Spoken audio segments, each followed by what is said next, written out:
So, introduce yourself as a campus journalist. Saan ka po nagsimula at paano ka napunta rito sa larangan ng TV, newscast? Ah, hello, ako po si John Luis B. Borromeo. Mahirap po siya bigkasin pero ang ginagamit ko po sa newscast ay Jello. Huwag po kayong May katunog po kasi ako ng mga sumunod sa akin pero ako po yung OG. So, hi, my name is Carla Dayan Laurencio, but people sa Jorn and even before yung mga people na nakakilala sa akin, they know me as Carla. Ate Carla. Okay, so hello, ako si Francine May Ariola, your Ate Francine, ayan nga.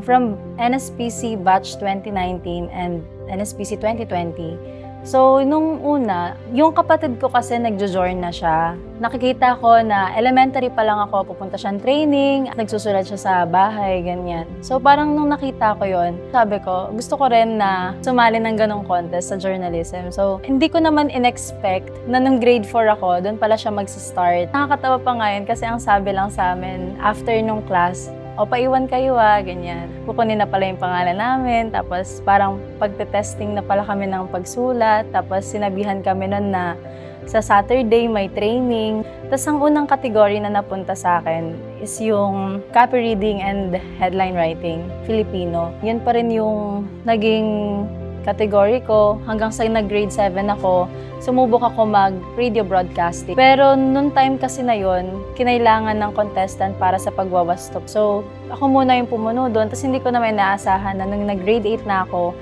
yun pala, doon pala ako papasok sa TV broadcasting. Hanggang sa nung nag-grade 9, grade 10. Nagkaroon ng auditions pala for TV broadcasting pero hindi namin alam for TV yon. In-announce na lang after. Tapos, hindi ako napili ulit na makasama sa team.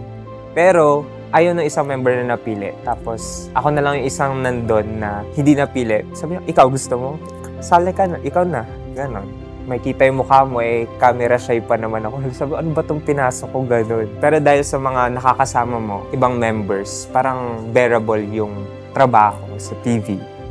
Nung pinapunta ko sa radio broadcasting screening, wala talaga akong idea. But since lagi nga kasi akong pinadadala sa mga contests, pumunta na lang ako. I was shocked na bakit may news? Bakit may ganito? Hindi ko alam to. Pero nilakasan ko yung loob ko bilang bata na masunurin. Doon ako nag-umpisa. I was in grade 5.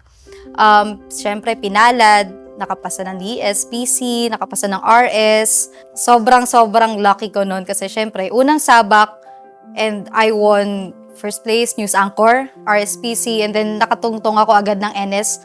And then after that, grade 10, doon na ako sinabak for TV broadcasting. Yun yung time na sobrang adjustment talaga yung ginawa ko. It takes a lot more work to make TV broad work. Ganon. So, sa unang taon ko sa TV Broad, hindi kami pinalad. So, bumalik ako ng radio. Hindi ulit ako pinalad. And then, on my last year, naglakas loob akong bumalik ng TV Broad. And thank God, kasi sobrang fruitful ng year na yun. That was NSPC 2020. Doon na kami nakasecure ng place sa NSPC and that was held in Tuguegarao. Okay, so my name is John Armando M. Belga.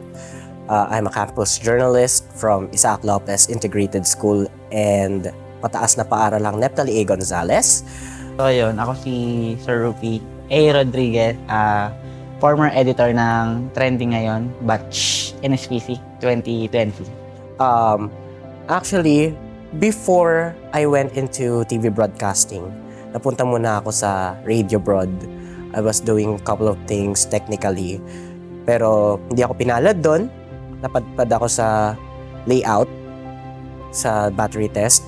Hindi rin ako pinalad doon.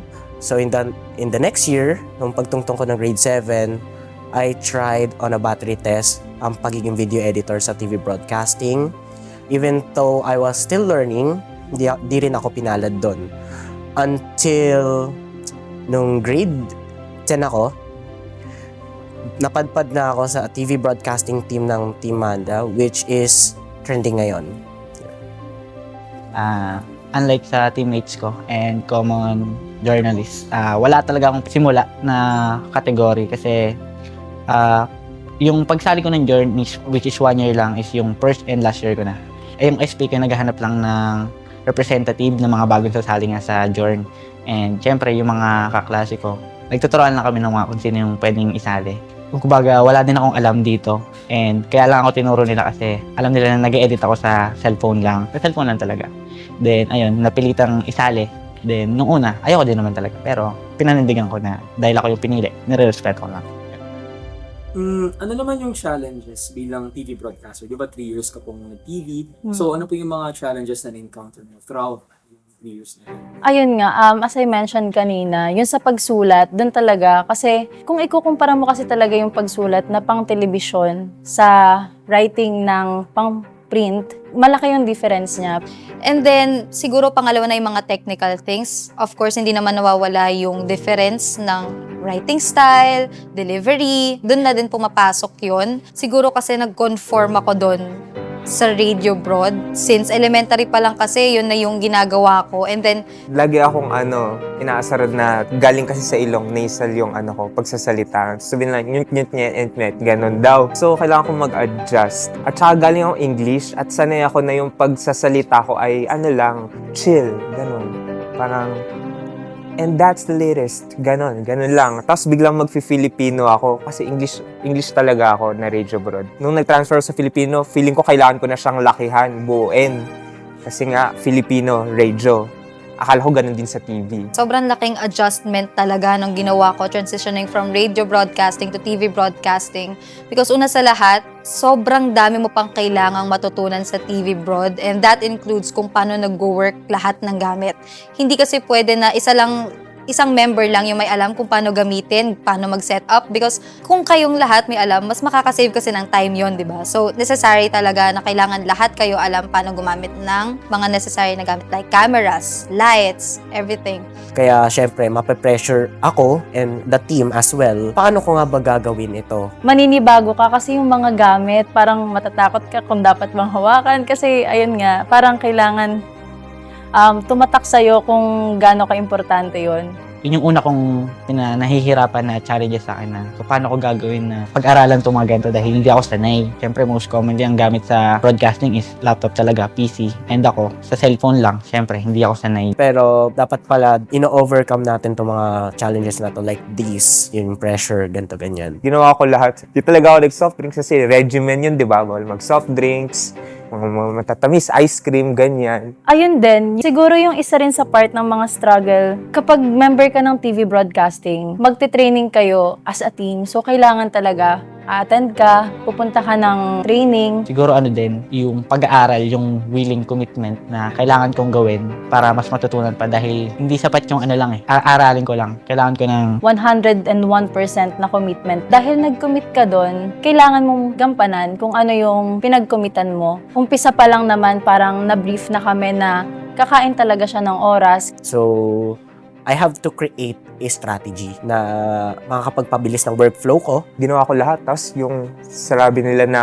magsalabat ka, ginawa ko yun para lang makasali. I grew to learn how to work with my teammates, and naging maganda naman yung naging samahan namin nung mga member ko rin sa TV Prod.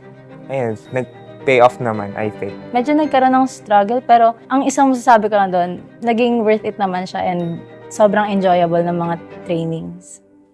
So, pangatlo naman po, biggest contribution ng journalism sa buhay mo? Ang biggest contribution sa buhay ko, actually madami. Lalo na natutunan ko ang digital literacy, and not just digital literacy, but also punctuality. Kasi dapat, you have to be punctual sa lahat ng oras, especially sa content mo, dapat up to date. And when you submit your content, you got to make sure that you submit it on time.